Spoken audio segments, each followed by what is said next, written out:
to be educated, but I'm so frustrated. Hey guys, welcome back to the Music Mindset channel. Hey, I tell you, we're gonna get into Bruh, the average white man. Yeah. The Average White Band and that song that they did. Schoolboy Crush, dude. Thanks, man. Hey, man, Schoolboy Crush, you know what I mean? Jeez. I've been tired, man, forgetting things and stuff like that. What's up? Yeah, I don't know what it is. I gotta take a break, you know what I mean? Yeah, it's been a pretty rough week. Payday tomorrow. You didn't forget me on that, did you? Me no speak English? Come on, Mindset.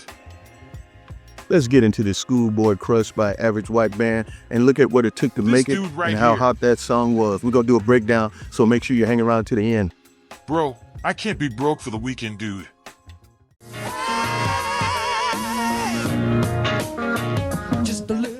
Now, if you want to understand why the Average White Band was one of the only groups from Scotland that could make the folks in Harlem and Detroit stand up and take notice, you have to look at 1974 and 75. They had just come off the massive success of their White Album, but they were standing at a crossroads that would have broken most men. They had lost their original drummer, Robbie McIntosh, to an accidental heroin overdose, and there was a real fear in the industry that the pick up the pieces magic was a fluke that died with him. Robbie had a feel that was purely organic. He was a hip dude from Scotland who played with a pocket so deep you'd swear he grew up in a Pentecostal church band in Memphis. When he passed, the fans weren't just sad, they were skeptical about the future music here. They didn't think you could just replace that kind of soul, but the band didn't panic. Ironically, the Average White Band went out and found a young black brother who was from Brighton, England, on the southern coast of the United Kingdom, and not quite a place known for funkiness, but this guy Steve Ferrone wasn't just a replacement.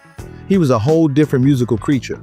While Robbie was a beast and was all about that loose, swinging, and funky grease, Steve was also a monster and brought a precision and a power that was almost scientific, a rare blend of academic discipline and raw, explosive energy. He had played around the London scene, making a name for himself as a guy who could lock a groove so tight you couldn't pry it open with a crowbar. But before he could even settle into the drum chair, there were voices that were ready to protest the authenticity of the band now. But what people don't know is Steve was a good friend of Robbie and a close brother to the band already, so the members of the AWB weren't about that foolishness. Plus, they were more about the music and the sound than anything else. They were all living in New York in this period, and it was time for AWB to get back to work. Atlantic Records needed them to fly down to Miami, Florida and record again because they were hungry for a follow-up to the last #1 album, so the pressure was on. With Steve Ferrone now locked in on the drums, they were ready to show the world that the Average White Band still had that magic. So, they had checked into their rental house, and now AWB was pulling up to the legendary Criteria Studios on 149th Street in North Miami. Yeah, I know a little something about this place myself. I actually cut my first record there back in the day, and I can tell you the energy in that place is just different.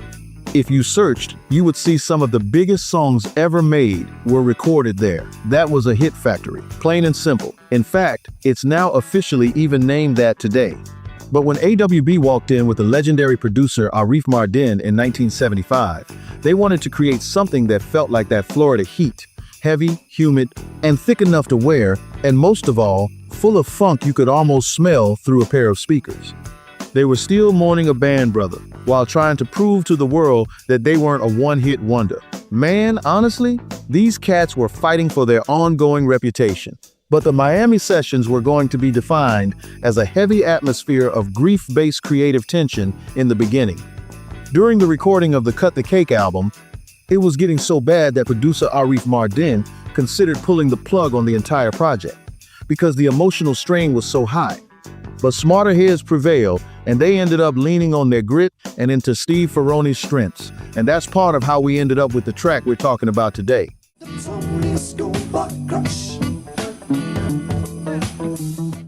The theme in the lyrics focuses on a schoolboy crush, a secret, intense, but youthful romance that needs to be kept hidden, possibly from teachers or authority figures, suggesting playing it cool and meeting in secret.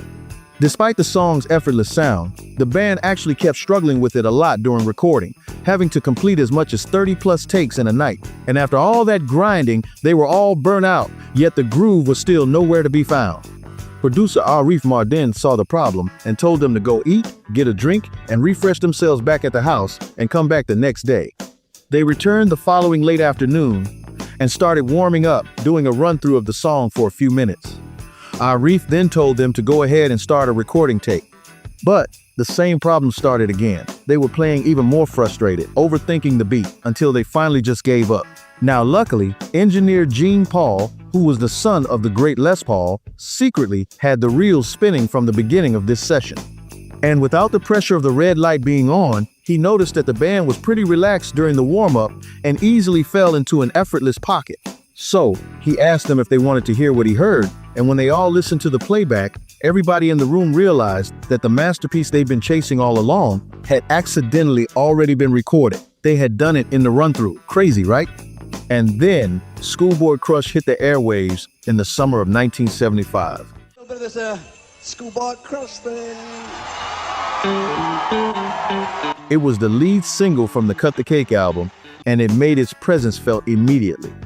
That banger climbed all the way to number 22 on the R&B charts and hit number 33 on the Billboard Hot 100. But the charts don't tell the full story of the influence. Nah, man, this track became a big part of the DNA for the building of some of hip-hop's biggest songs. If you listen to Eric B. and Rakim's Microphone Fiend, or TLC's 1992 hit Ain't Too Proud to Beg, or even Janet Jackson's sample of it in her song New Agenda in 1993, you are hearing the ghost of this AWB Miami session. But is it really that real funk? Is it the kind of groove that has you making that stank face while you're listening to it? Well, I can show you better than I can tell you.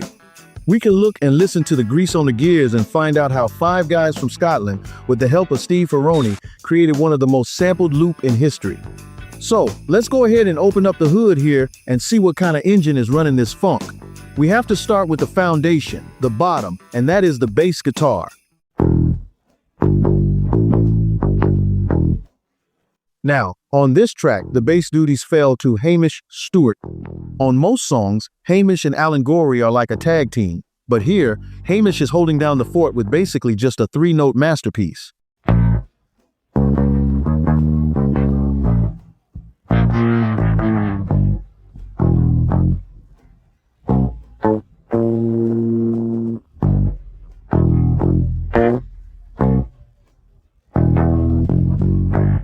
Yeah, man, did you hear that? That bass line is so simple, yet it is fat and as stank as a bucket of fish left out in the sun all day. He's not overplaying. He's sitting back, letting the notes breathe, and at the same time hitting you right in the center of your chest. He's playing with that I don't give a shish attitude that makes your lip curl up. You either feel that or you can't even. Next, we got to talk about the heartbeat, which is the drums. This was Steve Ferrone's big introduction to the world, and man, he came in like he had something to prove.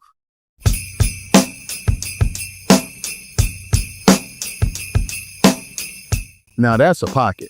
Steve starts out riding that hi-hat and playing a basic straight funk beat pattern that stays in the pocket like he's supposed to. But this fella knows he's funkier than just a school kid on his first drum set.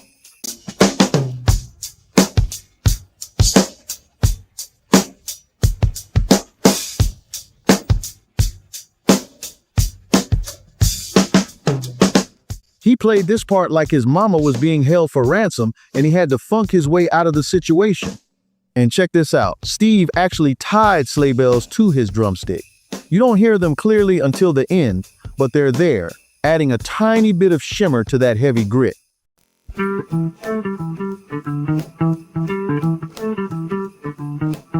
Now we have to look at that wankin' guitar part.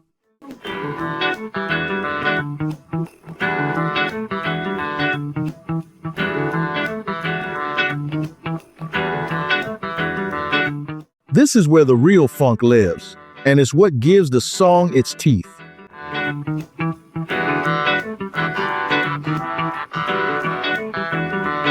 Man, listen to that. I love it, man. You had Ani McIntyre and Alan Gorey in the studio locking in those chanky percussive guitar licks. That rhythm work is so deep down in the pocket it's probably attracting lint balls to it. It's tight, dry, and percussive.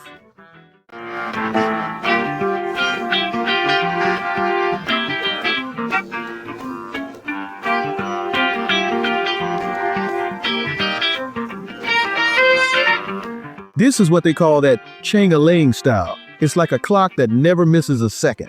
The horns come in here to complete a big part of the rhythm happening. The guitars aren't playing chords as much as they are playing a rhythm that forces your head to nod.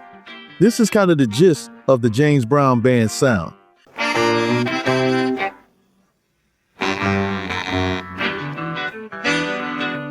Man, listen, that's Roger Ball on the baritone sax grunting along with the bass line. It's that low-end texture that makes the track feel thick without being loud. The air in this track is actually the Dundee horns, Roger Ball, and Molly Duncan.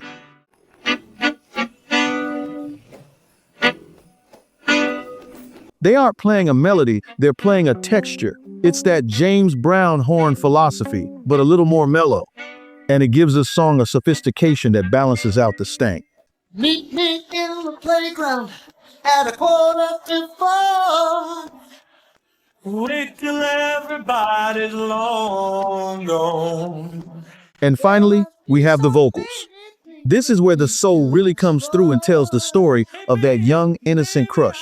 My head is spinning like a helpless skelter. You have Hamish Stewart and Alan Gorey trading off and blending those harmonies. She said, hey, wait a minute. Hamish brings that silky falsetto that gives the song its light, while the rest of the band provides that tough, gritty background.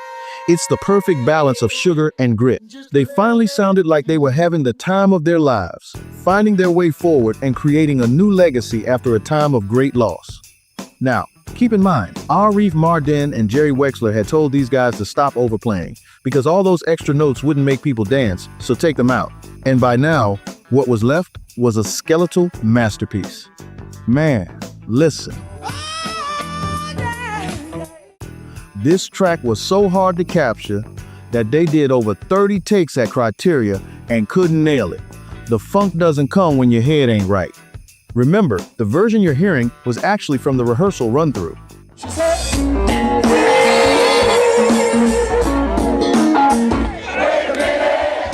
When you put all those pieces back together, you get a masterpiece that changed the game.